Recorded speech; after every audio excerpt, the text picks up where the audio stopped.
거.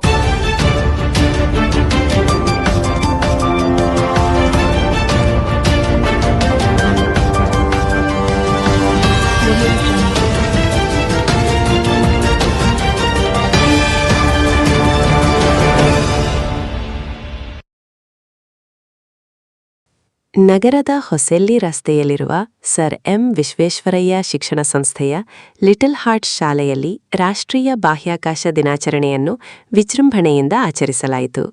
ಕಾರ್ಯಕ್ರಮದ ಉದ್ಘಾಟನೆಗೆ ಆಗಮಿಸಿದ್ದ ಇಸ್ರೋ ಹಿರಿಯ ವಿಜ್ಞಾನಿ ಎಚ್ಎಲ್ ಶ್ರೀನಿವಾಸ್ ಅವರು ಕಾರ್ಯಕ್ರಮಕ್ಕೂ ಮುನ್ನ ಶಾಲೆಯಲ್ಲಿ ಸುಮಾರು 10 ಲಕ್ಷ ರೂಪಾಯಿ ವೆಚ್ಚದಲ್ಲಿ ಅಳವಡಿಸಲಾಗಿರುವ ವಿಜ್ಞಾನ ಮತ್ತು ತಂತ್ರಜ್ಞಾನ ಪರಿಕರಗಳನ್ನು ವೀಕ್ಷಿಸಿದರು. ವಿದ್ಯಾರ್ಥಿಗಳಿಗಾಗಿ ಅಳವಡಿಸಿರುವ ವಿವಿಧ ವಿಜ್ಞಾನ ಮಾದರಿಗಳು, ತಂತ್ರಜ್ಞಾನ ಆಧಾರಿತ ಪರಿಕಲ್ಪನೆಗಳು ಹಾಗೂ ಕಲಿಕಾ ಸಾಮಗ್ರಿಗಳನ್ನು ಪರಿಶೀಲಿಸಿದ ಶ್ರೀನಿವಾಸ್ ಅವರು ಶಾಲೆಯ ಕಾರ್ಯಕ್ಕೆ ಮೆಚ್ಚುಗೆ ವ್ಯಕ್ತಪಡಿಸಿದರು.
ನಂತರ ವಿದ್ಯಾರ್ಥಿಗಳು ಗಣ್ಯ ಅತಿಥಿಗಳನ್ನು ಗೌರವಪೂರ್ವಕವಾಗಿ ವೇದಿಕೆಗೆ ಕರೆತಂದರು.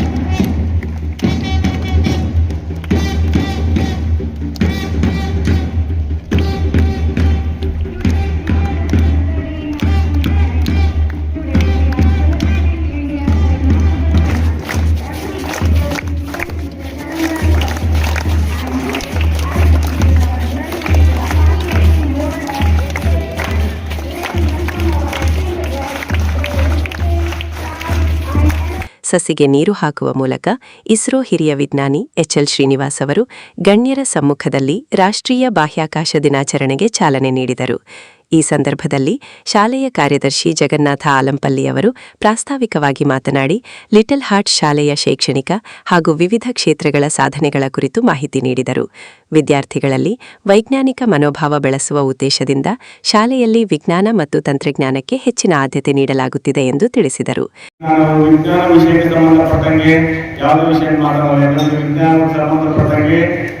ತಂತ್ರಜ್ಞಾನಕ್ಕೆ ಸಂಬಂಧಪಟ್ಟಂಗೆ ಮಾತಾಡೋರಿಗೆ ಈ ತಜ್ಞರಿದ್ದಾರೆ, ಅವ್ರ ಬಾಯಿಂದ ಕರೆಕ್ಟ್ ಆಗಿ ಅದು ಚೆನ್ನಾಗಿರುತ್ತೆ.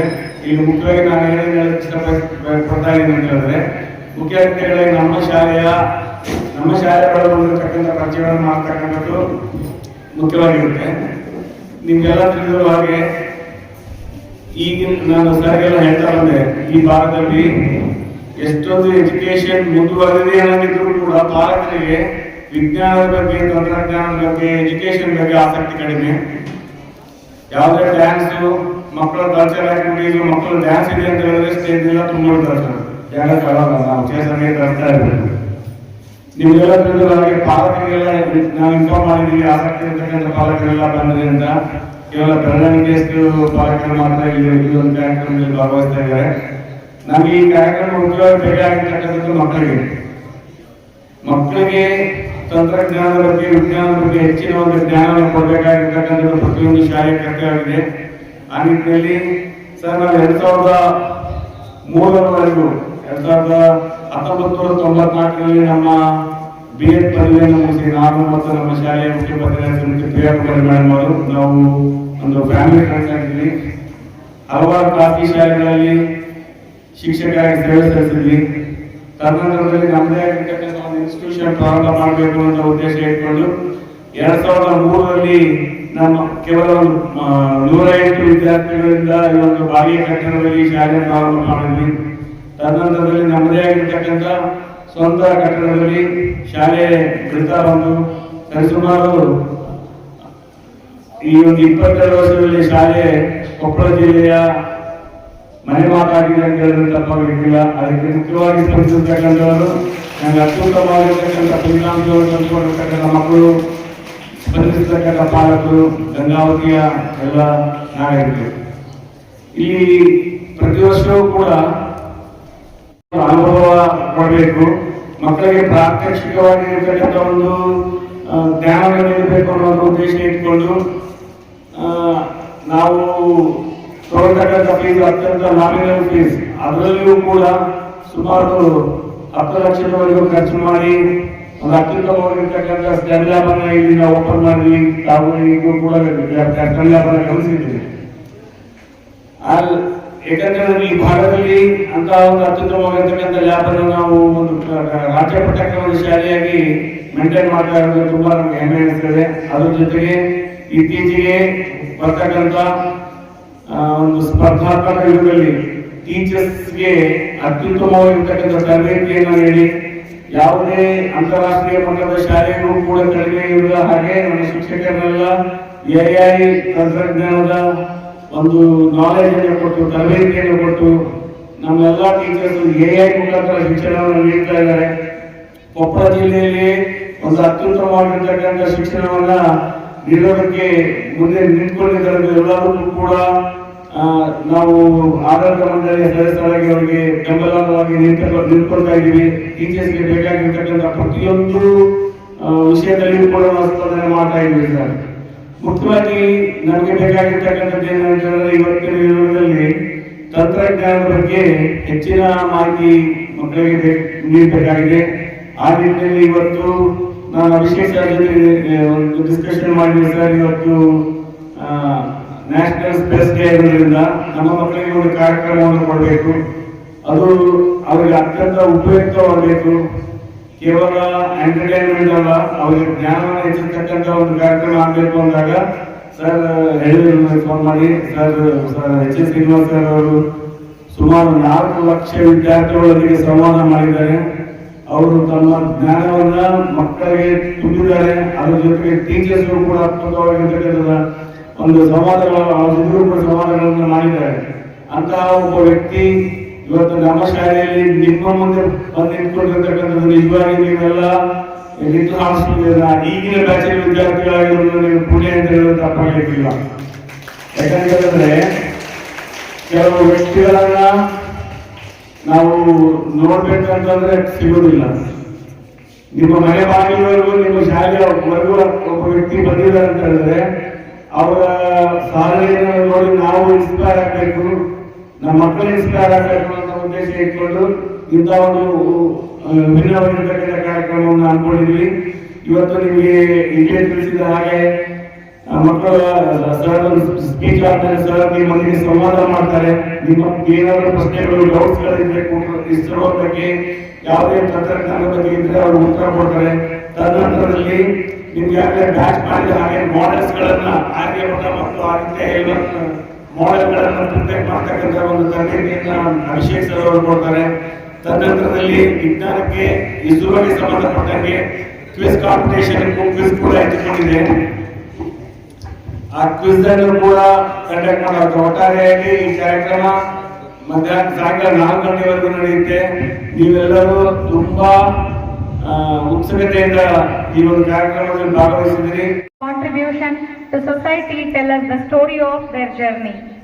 We are extremely fortunate today to have with us Shri H.L. Srinivas, scientist of ISRO, whose presence makes this celebration particularly special.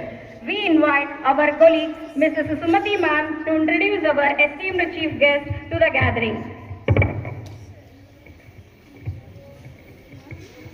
Good morning to everyone.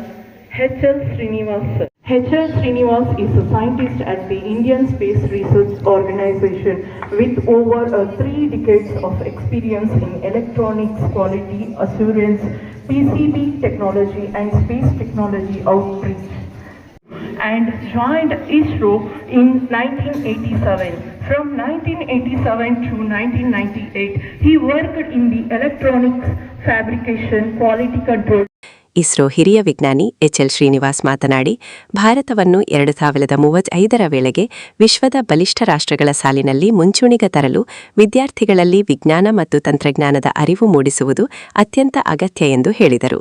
ವಿದ್ಯಾರ್ಥಿಗಳು ಜೀವನದಲ್ಲಿ ದೊಡ್ಡ ಕನಸುಗಳನ್ನು ಕಾಣಬೇಕು. ಆ ಕನಸುಗಳನ್ನು ನನಸಾಗಿಸಿಕೊಳ್ಳಲು ಶಾಲಾ ಹಂತದಿಂದಲೇ ವೈಜ್ಞಾನಿಕ ಚಿಂತನೆ ಹಾಗೂ ಪ್ರಶ್ನಿಸುವ ಮನೋಭಾವವನ್ನು ಬೆಳೆಸಿಕೊಳ್ಳಬೇಕು ಎಂದು ಕರೆ ನೀಡಿದರು. ವಿಶೇಷವಾಗಿ ಎಸ್ಎಸ್ಎಲ್ಸಿ ಹಾಗೂ ಪಿಯುಸಿ ಹಂತದಿಂದಲೇ ವಿಜ್ಞಾನ ವಿಷಯಗಳ ಬಗ್ಗೆ ಆಸಕ್ತಿ ಬೆಳೆಸಿಕೊಂಡು ಹೊಸ ಹೊಸ ಆವಿಷ್ಕಾರಗಳತ್ತ ಗಮನಹರಿಸಬೇಕು. ಭೂಮಿ, ಆಕಾಶ, ಸೂರ್ಯ, ಚಂದ್ರ ಸೇರಿದಂತೆ ಬಾಹ್ಯಾಕಾಶದ ಕೌತುಕಗಳ ಕುರಿತು ವಿದ್ಯಾರ್ಥಿಗಳು ಹೆಚ್ಚಿನ ಅರಿವು ಹೊಂದಬೇಕು ಎಂದರು. ಇಂದಿನ ಆಧುನಿಕ ಯುಗದಲ್ಲಿ ಕೃತಕ ಬುದ್ಧಿಮತ್ತೆ, ಎಲೆಕ್ಟ್ರಾನಿಕ್ಸ್, ಬಾಹ್ಯಾಕಾಶ ವಿಜ್ಞಾನ ಮತ್ತು ತಂತ್ರಜ್ಞಾನ ಕ್ಷೇತ್ರಗಳು ವೇಗವಾಗಿ ಬೆಳೆಯುತ್ತಿವೆ. ಹೀಗಾಗಿ ವಿದ್ಯಾರ್ಥಿಗಳು ಈ ಕ್ಷೇತ್ರಗಳ ಜ್ಞಾನವನ್ನು ಪಡೆದುಕೊಳ್ಳುವುದು ಅತ್ಯವಶ್ಯಕ ಎಂದು ಹೇಳಿದರು. ದೇಶದ ಪ್ರಮುಖ ಸಂಶೋಧನಾ ಕೇಂದ್ರಗಳು ವಿಜ್ಞಾನ ಮತ್ತು ತಂತ್ರಜ್ಞಾನ ಕ್ಷೇತ್ರದಲ್ಲಿ ಮಾಡಿರುವ ಸಾಧನೆಗಳ ಕುರಿತು ವಿದ್ಯಾರ್ಥಿಗಳು ತಿಳಿದುಕೊಳ್ಳಬೇಕು. ಸಂಶೋಧನೆ ಹಾಗೂ ನವೀನ ಆವಿಷ್ಕಾರಗಳ ಮೂಲಕ ದೇಶದ ಅಭಿವೃದ್ಧಿಗೆ ಯುವಜನತೆ ಮಹತ್ವದ ಕೊಡುಗೆ ನೀಡಬೇಕು ಎಂದು ಎಚ್ಎಲ್ ಶ್ರೀನಿವಾಸ್ ಕರೆ ನೀಡಿದರು. ಪ್ರೈಮ್ ಮಿನಿಸ್ಟರ್ ಸರ್ 2035ಗೆ ನಮ್ಮ ಇಂಡಿಯಾ ಒಂದು ದೊಡ್ಡ ಕಂಟ್ರಿಯಾಗಿ ಬೆಳೀತಾ ಇದೆ, ಸೂಪರ್ ಪವರ್ ಆಗುತ್ತೆ ಇಂಡಿಯಾ ಅಂತ ಹೇಳಿದ್ದಾರೆ.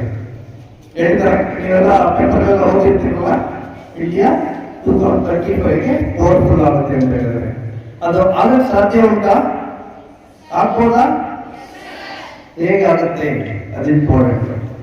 ಡೆಫಿನೆಟ್ ಆಗುತ್ತೆ. ಹೇಗಾಗುತ್ತೆ ಅಂದ್ರೆ ಇವಾಗ ಇಸ್ರೋ ಒಳ್ಳೊಳ್ಳೆ ಪ್ರಾಜೆಕ್ಟ್ಗಳೆಲ್ಲ ಮಾಡ್ತಾ ಇದೆ. ಚಂದ್ರಯಾನ, ಮಂಗಳಯಾನ, ಸೂರ್ಯ, ನೆಕ್ಸ್ಟ್ ಗಗನಯಾನ ಅಂತ ಮಾಡುತ್ತೆ. ಇಬ್ಬರು ಸೈಂಟಿಸ್ಟ್ಗಳು 400 ಕಿಲೋಮೀಟರ್ ಮೇಲ್ಗಡೆ ಆಕಾಶಕ್ಕೆ ಹೋಗ್ಬಿಟ್ಟು 3 ದಿನ ಇದ್ಬಿಟ್ಟು ವಾಪಸ್ ಬರ್ತಾರೆ. ಗಗನಯಾನ ಅಂತ ಅದು ತುಂಬಾ ದೊಡ್ಡ ಪ್ರಾಜೆಕ್ಟ್. ಓಕೆ, ಅದ್ರ ಬಗ್ಗೆ ಆಮೇಲೆ ಡಿಸ್ಕಸ್ ಮಾಡೋಣ. ಓಕೆ, ಈ ಇಸ್ರೋ ದೊಡ್ಡ ದೊಡ್ಡ ಪ್ರಾಜೆಕ್ಟ್ ಮಾಡ್ತಾ ಇದೆ, ಎಲ್ಲ ಸಕ್ಸಸ್ ಆಗ್ತಾ ಇದೆ ಅಂದ್ರೆ ಅದಕ್ಕೆ ಕಾರಣ ಬಂದ್ಬಿಟ್ಟು ಇಸ್ರೋ ಚೇರ್ಮನ್. ಆ ಕ್ರೆಡಿಟ್ ಎಲ್ಲ ಇಸ್ರೋ ಚೇರ್ಮನ್ ಹೋಗುತ್ತೆ. ಇಸ್ರೋ 2035ಗೆ ಸೂಪರ್ ಪವರ್ ಆಗುತ್ತೆ ಅಂದ್ರೆ ಒಂದು ಇಂಪಾರ್ಟೆಂಟ್ ಒಂದು ಫೋಕಲ್ ಪಾಯಿಂಟ್ ಇದೆ. ಆ ಫೋಕಲ್ ಪಾಯಿಂಟ್ ಇದ್ದರೆ ಮಾತ್ರನೇ 2035ಗೆ ಇಂಡಿಯಾ ಸೂಪರ್ ಪವರ್ ಆಗುತ್ತೆ. ಆ ರೀತಿ ಇಸ್ರೋ ಚೇರ್ಮನ್ ಈ ಕ್ರೆಡಿಟ್ ಎಲ್ಲ ಹೋಗುತ್ತೆ. ಅದೇ ತರ HAL ಅಂತ ಹಿಂದೂಸ್ತಾನ್ ಏರೋನಾಟಿಕಲ್ ಲಿಮಿಟೆಡ್ ಅಂತ, ಅದು ದೊಡ್ಡ ದೊಡ್ಡ ಹೆಲಿಕಾಪ್ಟರ್ಸ್, ಫ್ಲೈಟ್ಸ್, ಮಿಲಿಟರಿ ಬೇಕಾಗಿರೋ ಫ್ಲೈಟ್ಸ್, ನೀರಲ್ಲಿ ಈ ತರ ಎಲ್ಲ ದೊಡ್ಡ ದೊಡ್ಡ ಫ್ಲೈಟ್ಸ್ ಎಲ್ಲ ಮಾಡ್ತಾರೆ. ಅದು ಕ್ರೆಡಿಟ್ ಬಂದ್ಬಿಟ್ಟು HAL ಚೇರ್ಮನ್ ಹೋಗುತ್ತೆ. ಅದೇ ಥರ BL ಅಂತ ಇದೆ, ಭಾರತ್ ಎಲೆಕ್ಟ್ರಾನಿಕ್ ಲಿಮಿಟೆಡ್ ಅಂತ. ಅಲ್ಲಿ ನೀವು ಎಲೆಕ್ಷನ್ಗೆಲ್ಲ ಮಿಷಿನಲ್ಲಿ ಪ್ರೆಸ್ ಮಾಡ್ಕೊಳ್ಳಲ್ಲ ಯಾರಿಗೆ ಅದೆಲ್ಲ ಅದನ್ನು ಮಾಡೋದು. ಇಂಡಿಯಾದಲ್ಲಿ ಎಲೆಕ್ಟ್ರಾನಿಕ್ ಕಾಂಪೊನೆಂಟ್ಸ್ ಯಾವ್ದಾದ್ರು ಬೇಕು ಅದೆಲ್ಲ BL ಮಾಡುತ್ತೆ. ಇದರಲ್ಲೆಲ್ಲ 10 to 20,000 ಎಂಪ್ಲಾಯ್ಸ್ ಇದ್ದಾರೆ. ಆ ಕ್ರೆಡಿಟ್ ಎಲ್ಲ BL ಚೇರ್ಮನ್ ಹೋಗುತ್ತೆ. ಅದೆಲ್ಲ DRDO ಅಂತ ಕೇಳಿದ್ದೀರ ನೀವು, ಮಿಲಿಟರಿದು. ನೀವು ಸಿಂಧೂರು ಇದಾಯ್ತಲ್ಲ, ವಾರ ಆಯ್ತಲ್ಲ ಪಾಕಿಸ್ತಾನ ಮೇಲೆ, ಅವಾಗ ಕೇಳಿರ್ಬೇಕು. DRDO ಮಿಸೈಲ್ಗಳು, ಪೃಥ್ವಿ, ಅಗ್ನಿ, ಬ್ರಹ್ಮೋಸ್ ಅಂತ ಒಂದಿದೆ, ಸ್ಟ್ರಾಂಗ್ ಬ್ರಹ್ಮೋಸ್. ಇದೆಲ್ಲ ಮಾಡೋದು ಎಷ್ಟು ಅಕ್ಯುರೇಟ್ ಆಗಿ ಹೋಗ್ಬಿಟ್ಟು ಟಾರ್ಗೆಟ್ ತಲುಪಿಸಿದ್ರೆ, ಎಕ್ಸಾಂಪಲ್ ಒಂದು ದೊಡ್ಡದೊಂದು ಹೋಟೆಲ್ ಅಲ್ಲಿ ಒಂದು ರೂಮ್ ಅಲ್ಲಿ ಒಬ್ಬ ಟೆರರಿಸ್ಟ್ ರೂಮ್ ಅಲ್ಲಿ ಮಲಗಿದ್ದಾನೆ ಅಂದ್ರೆ ಆ ರೂಮ್ಗೆ ಹೋಗಿ ಮಿಸೈಲ್ ಟಚ್ ಆಗುತ್ತೆ, ಬ್ಲಾಸ್ಟ್ ಆಗುತ್ತೆ. ಅಷ್ಟು ಟೆಕ್ನಾಲಜಿ ಇದೆ. ಈ DRDO ಇಷ್ಟೋ ಟೆಕ್ನಾಲಜಿ ಮಾಡಿದ್ರೆ ಥ್ರೂ ನಮ್ಮ ಸ್ಯಾಟಲೈಟ್ ಇಂದ ಮಾಡುತ್ತೆ, ಟ್ರ್ಯಾಕಿಂಗ್ ಎಲ್ಲ ಸ್ಯಾಟಲೈಟ್. ಆ ಕ್ರೆಡಿಟ್ ಎಲ್ಲ ಬಂದ್ಬಿಟ್ಟು ನಮ್ಮ DRDO ಚೇರ್ಮನ್ ಹೋಗುತ್ತೆ. ಅದೆಲ್ಲ ಇನ್ಫೋಸಿಸ್ ಇದೆ, ಟಾಟಾ ಇದೆ, ಇದೆಲ್ಲ ಒಳ್ಳೊಳ್ಳೆ ಪ್ರಾಜೆಕ್ಟ್ ಎಲ್ಲ ಮಾಡೋದೆಲ್ಲ ಅವ್ರ ಚೇರ್ಮನ್ ಕ್ರೆಡಿಟ್ ಹೋಗುತ್ತೆ. ಇಸ್ರೋ ಇಷ್ಟೊಂದು ಇಂಡಸ್ಟ್ರೀಸ್ ಎಲ್ಲ ಇದೆಯಲ್ಲ, ತುಂಬಾ ಇಂಡಸ್ಟ್ರೀಸ್ ಆರ್ಗನೈಸೇಷನ್ ಎಲ್ಲ ಇದೆ. ಇದೆಲ್ಲ ಆಗ್ಬೇಕಾದ್ರೆ ಒಂದು ಇಂಪಾರ್ಟೆಂಟ್ ಫೋಕಲ್ ಪಾಯಿಂಟ್ ಬೇಕು. ಏನಂತ ಏನಾದ್ರು ಇದೆಯಾ? ಇಂಪಾರ್ಟೆಂಟ್ ಹೋಗ್ಬೇಕು. ಏನ್ ಬೇಕು? ಇಂಡಿಯಾ 2035 ಸೂಪರ್ ಪವರ್ ಆಗ್ಬೇಕಾದ್ರೆ ಸ್ಕಿಲ್ಡ್ ಇಂಟೆಲಿಜೆಂಟ್ ಸ್ಟೂಡೆಂಟ್ ಬೇಕು. ಸ್ಕಿಲ್ಡ್ ಅಂಡ್ ಇಂಟೆಲಿಜೆಂಟ್ ಸ್ಟೂಡೆಂಟ್ ಇಲ್ಲ ಅಂದ್ರೆ 2035 ಸೂಪರ್ ಪವರ್ ಆಗಕ್ಕೆ ಸಾಧ್ಯ ಇದೆ. Skilled and intelligent. ಈ ಸ್ಕಿಲ್ಡ್ ಅಂಡ್ ಇಂಟೆಲಿಜೆಂಟ್ ಸ್ಟೂಡೆಂಟ್ ಕೊಡೋರು ಯಾರು? ನಮ್ಮ ಪ್ರಿನ್ಸಿಪಲ್ ಸರ್, ಟೀಚರ್ಸ್. ಇದು ತುಂಬಾ ಇಂಪಾರ್ಟೆಂಟ್. ನಮ್ಮ 2035 ಸೂಪರ್ ಪವರ್ ಆಗ್ಬೇಕಂದ್ರೆ ಸ್ಟೂಡೆಂಟ್ಗಳು, ಸ್ಕಿಲ್ಡ್ ಸ್ಟೂಡೆಂಟ್ಗಳು ಬೇಕು. ಅದನ್ನ ಈ ಕ್ರೆಡಿಟ್ ಎಲ್ಲ ಇಂಡಿಯಾ ಸೂಪರ್ ಪವರ್ ಆಗಬೇಕು, ಕ್ರೆಡಿಟ್ ಎಲ್ಲ ನಮ್ಮ ಪ್ರಿನ್ಸಿಪಲ್ ಟೀಚರ್ಸ್ ಗಳಿಗೆ ಹೋಗುತ್ತೆ ಅಲ್ವಾ? ಕರೆಕ್ಟ್ ಅಲ್ಲ? ಸ್ಟೂಡೆಂಟ್ಗಳಿಲ್ಲ ಅಂದ್ರೆ ಸೂಪರ್ ಪವರ್ ಆಗಲಿಕ್ಕೆ ಸಾಧ್ಯ. ಗೊತ್ತಾಯ್ತಲ್ಲ? ಈಗ ಟೆಕ್ನಾಲಜಿ, ನ್ಯಾಷನಲ್ ಸೈನ್ಸ್ ಡೇ ಎಲ್ಲ, national science day and space day ಎಲ್ಲ ಮಾಡ್ತೀವಲ್ಲ, ಇದೆಲ್ಲ ಏನಕ್ಕೋಸ್ಕರ ಮಾಡ್ತೀವಿ ಅಂದ್ರೆ ಸ್ಟೂಡೆಂಟ್ಗಳ ಸ್ಕಿಲ್ ಡೆವಲಪ್ ಆಗಲಿ. ಸ್ಟೂಡೆಂಟ್ಗಳು ಸೈಂಟಿಸ್ಟ್ಗಳಿರ್ತಾರೆ. ಹಿಂದಿನ ಕಾಲದಲ್ಲಿ ನೀವೆಲ್ಲ ನೋಡಿರ್ಬೇಕು, ಚಂದ್ರ ಎಲ್ಲಿದೆ, ಮಾರ್ಸ್ ಎಲ್ಲಿದೆ, ಸೂರ್ಯ ಎಲ್ಲಿದೆ, ಎಷ್ಟು ಸುತ್ತಾಗ್ತದೆ, ಅದೆಲ್ಲ ನೋಡಿ ನಮ್ಮ ಋಷಿ ಮುನಿಗಳೆಲ್ಲ ಬರ್ದಿಟ್ಟಿದ್ದಾರೆ. ಮೊದಲೇನೆ ಎಲ್ಲ ಬರ್ದಿಟ್ಟಿದ್ದಾರೆ. ಇವಾಗ ನಾವೇನೇನು ನೋಡ್ತಾ ಇದೀವಿ ಅದನ್ನೆಲ್ಲ ಅವರು ವರ್ಷ ಗಂಟೆ ಕೂತ್ಕೊಂಡು ಆಕಾಶ ನೋಡ್ಕೊಂಡು ಎಲ್ಲ ಅವರು ಋಷಿ ಮುನಿಗಳಿಲ್ಲ, ಅವರಿಬ್ಬರು ಸೈಂಟಿಸ್ಟ್. ಇವಾಗ ಸೈಂಟಿಸ್ಟ್ ಅಂತ ನಮ್ಮ ಕರೀತಾರೆ. ಅವಾಗ ಅವರು ಬರಿಗಣ್ಣಲ್ಲೇ ನೋಡ್ಕೊಂಡು ಆಕಾಶ ನೋಡ್ಕೊಂಡು ಏನೇನು ಆಗ್ತದೆ ಎಲ್ಲ ಬರೀತಾ ಇದ್ದಾರೆ, ನೋಡ್ತಾ ಇದ್ದಾರೆ. ಓಕೆ, ಈಗ ಟೆಕ್ನಾಲಜಿ ಬಗ್ಗೆ ನೋಡ್ಬೇಕಂದ್ರೆ ಟೆಕ್ನಾಲಜಿ ಎಷ್ಟು ಇಂಪ್ರೂವ್ ಆಗಿದೆ ಅಂದ್ರೆ ನಿಮ್ಗೆಲ್ಲ ಮೊಬೈಲ್ ಬಂದ್ಬಿಟ್ಟಿದೆ ಅಲ್ವಾ? ಮೊಬೈಲ್ ನಲ್ಲಿ ನೀವು ಒಳ್ಳೊಳ್ಳೆದೆಲ್ಲ ನೋಡ್ಬೋದು. ನಿಮ್ಗಿಷ್ಟ ಮೊಬೈಲ್ ಕೊಟ್ಬಿಟ್ಟಿದ್ವಿ, ನಿಮ್ಗೆ ಯಾವ್ದು ಬೇಕೋ ಅದು ನೋಡ್ಬೋದು. ನೀವು ಆದಷ್ಟು ಎಜುಕೇಶನ್ ಸಂಬಂಧಪಟ್ಟಿರೋದು ಏನೇನಿದೆ ಅದನ್ನು ಮಾತ್ರ ನೋಡಿ ಇಂಪ್ರೂವ್ ಆಗ್ಬೇಕು. ಇವಾಗ ಆರ್ಟಿಫಿಷಿಯಲ್ ಇಂಟೆಲಿಜೆನ್ಸ್ ಅಂತ ಬರ್ತಾ ಇದೆ. ಅದು ಎಷ್ಟು ಪವರ್ಫುಲ್ ಆಗಿದೆ ಅಂದ್ರೆ ನಿಮ್ಗೆಲ್ಲ ಹೇಳಲಿಕ್ಕೆ ಇಷ್ಟಪಡ್ತೀನಿ. ನಿಮ್ಮ ಅಜ್ಜಿ ತಾತಾದಿರೆಲ್ಲ ಇದ್ದಾರಲ್ಲ, ಇವಾಗ ಇದ್ದಾರೆ ಅಜ್ಜಿ ತಾತಾದಿರ, ಅವ್ರಿಗೊಂದು 85, 90, 70 ವಯಸ್ಸಾಗಿದೆ. ಇನ್ನು 10 years ಅವ್ರೇನಾದ್ರು ಬದುಕ್ಬಿಟ್ರೆ ಅವ್ರು ಇನ್ನೊಂದು 50 ವರ್ಷ ಬದುಕ್ತಾರೆ. ಆ ಥರ ಮೆಡಿಸಿನ್ ಬರ್ತಾ ಇದೆ ಇವಾಗ. ಅಷ್ಟು ಪವರ್ಫುಲ್ ಮೆಡಿಸಿನ್ ಇರ್ತಾರೆ. ಬದುಕೋದಂದ್ರೆ ಸುಮ್ಮನೆ ಅಲ್ಲ, ಅವರು 25 ವರ್ಷದಲ್ಲಿ ಯಾವ ತರ ಇದ್ರು ಆ ತರ ಬದುಕ್ತಾರೆ ಅವರು. ಅದಕ್ಕೆಲ್ಲ ಸ್ವಲ್ಪ ದುಡ್ಡುಗಳು ಬೇಕಾಗುತ್ತೆ. ಅಂದ್ರೆ ನೀವೆಲ್ಲ ಎಜುಕೇಶನ್ ಚೆನ್ನಾಗಿ ಮಾಡಬೇಕು. ನನಗೆ ಒಂದು ಆಶ್ಚರ್ಯ ಅಂದ್ರೆ, ಆಗ ಇಂದಿನ ಒಂದು 40 ವರ್ಷದ ಹಿಂದೆಗಡೆ 10th ಸ್ಟ್ಯಾಂಡರ್ಡ್ ಅಲ್ಲಿ 65 ಮಾರ್ಕ್ಸ್ ತೆಗೆದುಬಿಟ್ರೆ ಹಳ್ಳಿ ಕಡೆ ಅವ್ರನ್ನ ಮೆರವಣಿಗೆ ಮಾಡೋರು, ಹಾರ ಹಾಕ್ಬಿಟ್ಟು ಊಟ ಹಾಕೋರು, ಅಷ್ಟೊಂದು ವಿಜೃಂಭಣೆಯಿಂದ ಮಾಡ್ತಿದ್ರು. ಆದ್ರೆ ಈಗ ನಮ್ಗೆ ಆಶ್ಚರ್ಯ ಆಗುತ್ತೆ, 100 ತೆಗಿತಾರೆ ಮಾರ್ಕ್ಸ್. ಇವೆಲ್ಲ 100 ಒಂದು ಸ್ಪೆಲ್ಲಿಂಗ್ ಮಿಸ್ಟೇಕ್ ಆದ್ರೆ 1 ಮಾರ್ಕ್ಸ್ 99. ಆ ತರ 100 ಇವಾಗ ರಿಯಲಿ ಗ್ರೇಟ್. ನಿಮ್ಮ ಟೀಚರ್ಗಳಿಗೆ ಆನ್ಸರ್ ಮಾಡಬೇಕು, ಅದನ್ನ ಗ್ರಹಿಸಿದ ನಿಮ್ಗೆ ಆನ್ಸರ್ ಮಾಡಬೇಕು.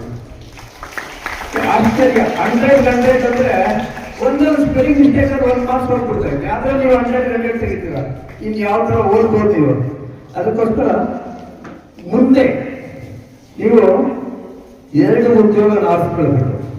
ನನ್ನ ಪ್ರಕಾರ 2. ಒಂದು IAS ಆಗಬೇಕು, ಇಲ್ಲಾಂದ್ರೆ IIT ಸ್ಟೂಡೆಂಟ್ ಆಗಬೇಕು.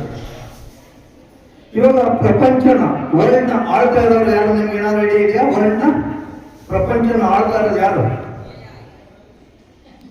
ಯಾರು ಹೇಳಿ? ನಿಮ್ಗೆ ಏನ್ ಬರ್ತದೆ ಹೇಳಿ? ಯಾರು ಪ್ರಪಂಚನ ಆಳ್ತಾ ಇರೋದು? ಇಬ್ರು ಇಂಡಿಯಾದವರು. ಪ್ರಪಂಚ ನಿಮ್ಮ ಗಂಗಾವತಿ ಬಿಡಿ, ಬೆಂಗಳೂರು ಬಿಡಿ, ಕರ್ನಾಟಕ ಬಿಡಿ, ಇಂಡಿಯಾ ಬಿಡಿ, ಪ್ರಪಂಚ ಇಬ್ರು ಇಂಡಿಯಾದವರು. ಒಬ್ಬರು ಸುಂದರ್ ಪಿಚ್ಚಯ್ಯ ಅಂತ, ಇನ್ನೊಬ್ಬರು ನಾಡಲ್ ಅಂತ. ಇವರಿಬ್ಬರೇ ಪ್ರಪಂಚ. ಇವಾಗ ಏನೇನು ಟೆಕ್ನಾಲಜಿ ಬಂದಿದೆ ನೋಡಿ, ಅದೆಲ್ಲ ಅವ್ರ ಮೂಲಕನೇ ಬರ್ತಾ ಇರೋದು. ಅಪ್ಗ್ರೇಡ್ ಏನೇನು ಆಗ್ತಾ ಇದೆ, ವರ್ಲ್ಡ್ ಏನೇನು ಚೇಂಜಸ್ ಆಗ್ತಾ ಇದೆ, ಅದೆಲ್ಲನೂ ಇಂಡಿಯಾದವರಿಂದಲೇ. ಅಮೆರಿಕದಲ್ಲಿ 16 ಜನ ಇಂಡಿಯಾದವರಿದ್ದಾರೆ, ಇಂಪಾರ್ಟೆಂಟ್ ಪೋಸ್ಟ್ ಇದ್ದಾರೆ. ಅವರೆಲ್ಲ ನಾಲೆಡ್ಜ್ ಇಂಪ್ರೂವ್ ಮಾಡ್ಕೊಂಡಿದ್ದಾರೆ, ಲ್ಯಾಂಗ್ವೇಜಸ್ ಇಂಪ್ರೂವ್ ಮಾಡ್ಕೊಂಡಿದ್ದಾರೆ. ನಾನು ಇವಾಗ ಕನ್ನಡದಲ್ಲಿ ಮಾತಾಡ್ತೇನೆ, ಯಾಕೆಂದ್ರೆ ನಿಮ್ಗೆ ಏನೋ ಮನದಟ್ಟಾಗ್ಲಿ ಅಂತ ಅಷ್ಟೇ. ಓಕೆ, ಇಂಗ್ಲಿಷ್ ತುಂಬಾ ಕಲಿಬೇಕು ನೀವೆಲ್ಲ. ಕನ್ನಡ ಮಾತೃಭಾಷೆ ನಮಗೆಲ್ಲ ಗೊತ್ತಿದೆ ಕನ್ನಡ, ಬಟ್ ಇಂಗ್ಲಿಷ್ ಚೆನ್ನಾಗಿ ಕಲಿಬೇಕು. ಇಂಗ್ಲಿಷ್ ಯಾವ ತರ ಕಲಿಬೇಕಂದ್ರೆ, ಸುಮ್ಮನೆ ನಿಮ್ಮ ಟೀಚರ್ ಕ್ವಶನ್ ಕೇಳಿದ್ರೆ ನೀವು ಆನ್ಸರ್ ಮಾಡೋದಲ್ಲ, ನಿಮ್ಮ ಫ್ರೆಂಡ್ಗಳ ಜೊತೆ ಮಾತಾಡ್ಬೇಕು. ನೀವು ನಿಮ್ಮ ಫ್ರೆಂಡ್ಗಳ ಜೊತೆ ಆಟ ಆಡಬೇಕಾದ್ರೆ, ಬಸ್ಸಲ್ಲಿ ಬರ್ಬೇಕಾದ್ರೆ, ನಡ್ಕೊಂಡು ಹೋಗ್ಬೇಕಾದ್ರೆ ಇಂಗ್ಲಿಷಲ್ಲಿ ಮಾತಾಡ್ಬೇಕು. ಅದಕ್ಕೆ ಇಂಗ್ಲಿಷ್ ಕಲ್ತಿದ್ದಾರೆ ಅಂತ ಅರ್ಥ. ಓಕೆ, ಆಮೇಲೆ ನೀವು ದೊಡ್ಡ ದೊಡ್ಡ ಕನಸು ಕಾಣ್ಬೇಕು, ಚಿಕ್ಕ ಚಿಕ್ಕ ಕನಸು ಯಾವುದು ಕಾಣ್ಬಾರ್ದು. ನಮ್ಮ ಸ್ಕೂಲ್ಗೆ ನಾನು ಫಸ್ಟ್ ರ್ಯಾಂಕ್ ಬರ್ತೀನಿ, ನಾನು ಇಸ್ರೋದಲ್ಲಿ ವರ್ಕ್ ಮಾಡ್ತೀನಿ, DRDOದಲ್ಲಿ ವರ್ಕ್ ಮಾಡ್ತೀನಿ, ಅಮೆರಿಕಾದಲ್ಲಿ ವರ್ಕ್ ಮಾಡ್ತೀನಿ, ಆಸ್ಟ್ರೇಲಿಯಾದಲ್ಲಿ, ಇದರ ದೊಡ್ಡ ದೊಡ್ಡ ಕನಸು ಕಾಣ್ಬೇಕು. ಚಿಕ್ಕ ಚಿಕ್ಕ ಕನಸು ಯಾವತ್ತೂ ಕಾಣ್ಬಾರ್ದು. ಓಕೆ, ನಾನು 5 ಸ್ಟಾರ್ ಹೋಟೆಲಲ್ಲಿ ಟೀ ಕುಡಿತೀನಿ, ಟಿಫನ್ ಮಾಡ್ತೀನಿ, ನಮ್ಮ ತಂದೆ ತಾಯಿಗಳನ್ನ ಫ್ಲೈಟಲ್ಲೇ ಕರ್ಕೊಂಡು ಹೋಗ್ತೀನಿ ಎಲ್ಲ ಕಡೆ. ಈ ತರ ದೊಡ್ಡ ದೊಡ್ಡ ಕನಸು ಕಂಡ್ರೆ ಡೆಫಿನೆಟ್ ಆಗಿ ನೀವು ಸಾಧನೆ ಮಾಡ್ದಂಗಾಗುತ್ತೆ. ಇನ್ನು ಕಾರ್ಯಕ್ರಮದ ಮುಖ್ಯ ಅತಿಥಿ ಅಭಿಷೇಕ್ ಮಾತನಾಡಿ, ಶಿಕ್ಷಣದ ಜೊತೆಗೆ ಕಲೆ, ಸಾಹಿತ್ಯ, ಸಂಸ್ಕೃತಿ ಹಾಗೂ ವಿಜ್ಞಾನ ತಂತ್ರಜ್ಞಾನದ ಬಗ್ಗೆ ವಿದ್ಯಾರ್ಥಿಗಳಲ್ಲಿ ಆಸಕ್ತಿ ಮೂಡಿಸುತ್ತಿರುವ ಲಿಟಲ್ ಹಾರ್ಟ್ ಶಾಲೆಯ ಕಾರ್ಯ ಶ್ಲಾಘನೀಯವಾಗಿದೆ ಎಂದರು. ವಿದ್ಯಾರ್ಥಿಗಳು ಜೀವನದಲ್ಲಿ ಸ್ಪಷ್ಟವಾದ ಗುರಿಯನ್ನು ಹೊಂದಬೇಕು.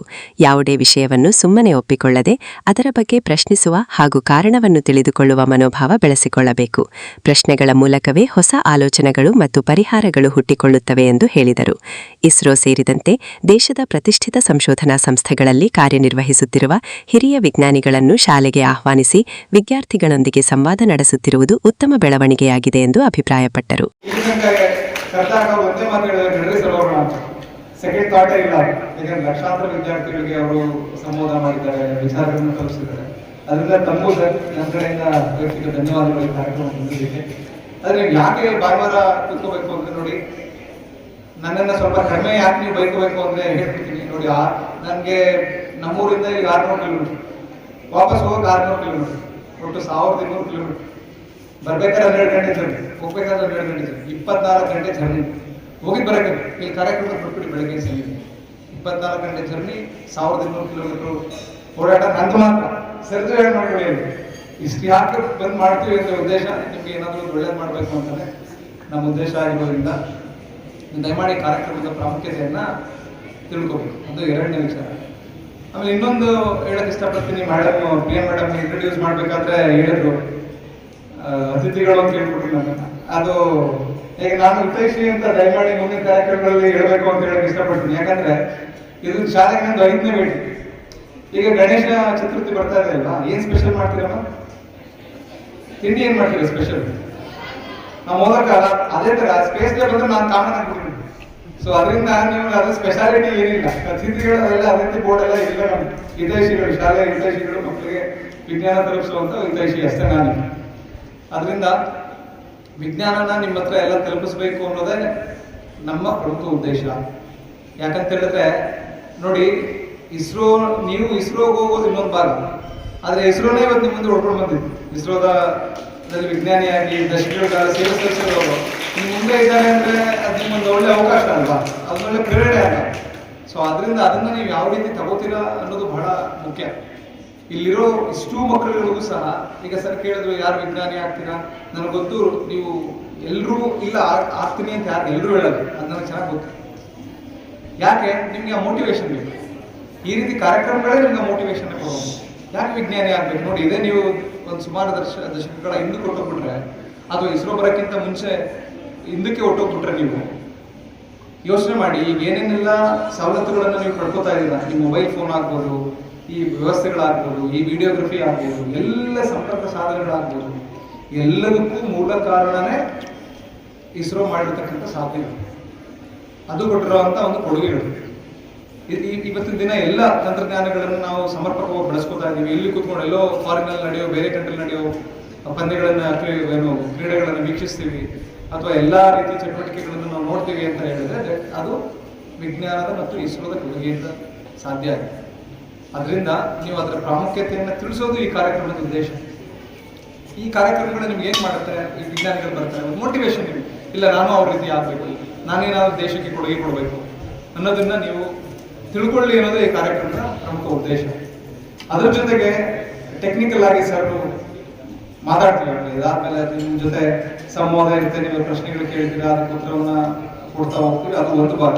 ಆದ್ರೆ ನಿಮ್ಗೆಲ್ಲ ಒಂದು ಬಹಳ ಒಂದು ಲೈನಲ್ಲಿ ಹೇಳ್ಕೊಡ್ಬೇಕು ಅಂತ ಹೇಳಿದ್ರೆ, ಯಾಕೆ ನ್ಯಾಷನಲ್ ಸ್ಪೇಸ್ ಡೇ, ಯಾಕೆ ಈ ರಾಷ್ಟ್ರೀಯ ಬಾಹ್ಯಾಕಾಶ ದಿನವನ್ನು ಆಚರಣೆ ಮಾಡಬೇಕು, ನಿಮಗೆಲ್ಲ ಗೊತ್ತು ಅಲ್ವಾ? ಆಗಸ್ಟ್ 23ರಂದು 2023ರಲ್ಲಿ ನಮ್ಮ ದೇಶ ವಿಕ್ರಮ್ ಲ್ಯಾಂಡರ್ ಅಲ್ವಾ ಯಶಸ್ವಿಯಾಗಿ ಚಂದ್ರನ ದಕ್ಷಿಣ ಧ್ರುವಕ್ಕೆ ತನ್ನ ಕಾಲನ್ನ ಇಡಿತು ಅಲ್ವಾ? ಈ ಸಾಧನೆಯನ್ನ ಮಾಡಿದಂತ ಹೆಮ್ಮೆ ನಮ್ಮ ದೇಶಕ್ಕಿದೆ. ಅಷ್ಟು ಸುಲಭ ಅಲ್ಲ. ಯಾಕಂತ ಹೇಳಿದ್ರೆ ಇಲ್ಲಿಂದ 3,84,100 ಕಿಲೋಮೀಟರ್ ದೂರದಲ್ಲಿರೋ ಚಂದ್ರನ್ಗೆ ಅಲ್ಲಿ ಹೋಗಿ ನಮ್ದೊಂದು ವಸ್ತು ಇಳಿಯುತ್ತೆ ಅಂದ್ರೆ ಅದು ದೊಡ್ಡ ಸಾಧನೆ ಅಲ್ವಾ? ಅದರಿಂದ ಅಂತ ಸಾಧನೆ ಮಾಡಿರುವಂತ ನಮ್ಮ ದೇಶನ ಆ ದಿನವನ್ನ ಆಚರಿಸೋದು ನಮ್ಮ ಒಂದು ಕರ್ತವ್ಯ. ನಾನು ಕೇಳಿದ್ರೆ ಅಲ್ವಾ? ಆ ಉದ್ದೇಶದಿಂದ ನೀವೇನ್ ಮಾಡ್ಬೇಕು, ಇದನ್ನೂ ಒಂದು ಪ್ರೇರಣೆ ಆಗ್ತಗೊಂಡು ಯೋಜನೆಗಳು ಮುಂದಿನ ಚಂದ್ರಯಾನ ಯೋಜನೆಗಳಲ್ಲಿ ಬರುತ್ತೆ. ಯಾರು ಗೊತ್ತು, ಇಳ್ಕೂತಿರೋರು ಒಬ್ರು ಚಂದ್ರಯಾನದಲ್ಲಿ ಮಾನವ ಸಹಿತ ನೌಕೆಯಲ್ಲಿ ಹೋಗಿ ಚಂದ್ರ ಮೇಲೆ ಮುಂದಿನ ದಿನ ಇಳಿಬಾರ್ದು ಇದೆ ಗಂಗಾವತಿ ಲಿಟಲ್ ಆರ್ಟ್ ಸ್ಕೂಲಿಂದ ಹೋಗ್ಬೋದು, ನಮ್ಗೆ ಗೊತ್ತಿಲ್ಲ ಅಲ್ವಾ? ಅದರಿಂದ ಆ ಒಂದು ಗುರಿ ನಿಮ್ಗೆ ಇರ್ಬೇಕು. ಅರ್ಥ ಆಗ್ತದೆ? ಇಲ್ಲ ತಿಂಡಿ ಏನ್ ಕೊಡ್ತೀರಾ ಸರ್, ಹೋದ್ರೆ ಏನ್ ತಗೊಂಡೋಗೋದು ಅದ್ರ ಬಗ್ಗೆ ಯೋಚನೆ ಮಾಡ್ಬೇಕು, ಅದನ್ನ ನಾವು ಕೊಡ್ತಾರೆ. ನೀವು ಹೋಗೋದ್ರ ಮಾತ್ರ, ಅದಕ್ಕೆ ಏನ್ ಬೇಕು, ವಿಜ್ಞಾನ ತಂತ್ರಜ್ಞಾನ, ಅದ್ರ ಬಗ್ಗೆ ನೀವು ಯೋಚನೆಯನ್ನ ಮಾಡಬೇಕು. ಈ ರೀತಿ ಕಾರ್ಯಕ್ರಮಗಳು ಇಲ್ಲಿಂದ ವಿಜ್ಞಾನಿಯನ್ನ ಹುಟ್ಟು ಹಾಕೋದ್ರಲ್ಲಿ ಖಂಡಿತವಾಗಿ ಯಾವುದೇ ಸಂಶಯ ಇಲ್ಲ. ಇಲ್ಲಿರುವಂತಹ ಮುಂದೊಂದು ದಿನ ನಾನು ಹೇಳ್ದಂಗೆ ಇಲ್ಲಿಂದ ಸಹ ಒಳ್ಳೆ ವಿಜ್ಞಾನಿಗಳು ನಮ್ಮ ದೇಶಕ್ಕೆ ಬರ್ತೀರಾ, ಈ ಶಾಲೆಯಿಂದ ದೇಶಕ್ಕೆ ಬರ್ತೀರಾ ಅನ್ನೋದು ಅನುಮಾನ ಇಲ್ಲ. ಅದು ಒಂದು ಭಾಗ. ಅದ್ರ ಜೊತೆಗೆ ನೋಡಿ, ಇದು 3ನೇ ವರ್ಷ ಸತತವಾಗಿ ಆಚರಣೆ ಮಾಡ್ತಾರೆ. ಯಾಕಂದ್ರೆ 2024ರಲ್ಲಿ ನಾವು ಇನ್ನೂ ಒಂದು ಕಾರ್ಯಕ್ರಮಕ್ಕೆ ಬಂದಿದ್ದಾಗ ಸರ್ ಆಹ್ವಾನ ನೀಡಿದಾಗ ಇಲ್ಲಿ ಬಂದಿದ್ದೆ ನಾನು ಕಾರ್ಯಕ್ರಮಕ್ಕೆ. ಈ ಕಾರ್ಯಕ್ರಮಕ್ಕೆ ಬಂದಾಗ ಕಾರ್ಯಕ್ರಮದಲ್ಲಿ ಶಾಲೆಯ ಪ್ರಾಚಾರ್ಯರಾದ ಪ್ರಿಯಾಕುಮಾರಿ, ಎಐ ತರಬೇತಿದಾರರಾದ ನಳಿನಿ, ಶಿಕ್ಷಕರು, ಸಿಬ್ಬಂದಿ ಹಾಗೂ ವಿದ್ಯಾರ್ಥಿಗಳು ಉಪಸ್ಥಿತರಿದ್ದರು. ಒಟ್ಟಾರೆ ರಾಷ್ಟ್ರೀಯ ಬಾಹ್ಯಾಕಾಶ ದಿನಾಚರಣೆಯ ಮೂಲಕ ವಿದ್ಯಾರ್ಥಿಗಳಲ್ಲಿ ವಿಜ್ಞಾನ, ತಂತ್ರಜ್ಞಾನ, ಸಂಶೋಧನೆ ಮತ್ತು ನವೀನ ಆವಿಷ್ಕಾರಗಳ ಬಗ್ಗೆ ಆಸಕ್ತಿ ಮೂಡಿಸುವ ಮಹತ್ವದ ಸಂದೇಶವನ್ನು ಲಿಟಲ್ ಹಾರ್ಟ್ಸ್ ಶಾಲೆ ಸಾರಿತು.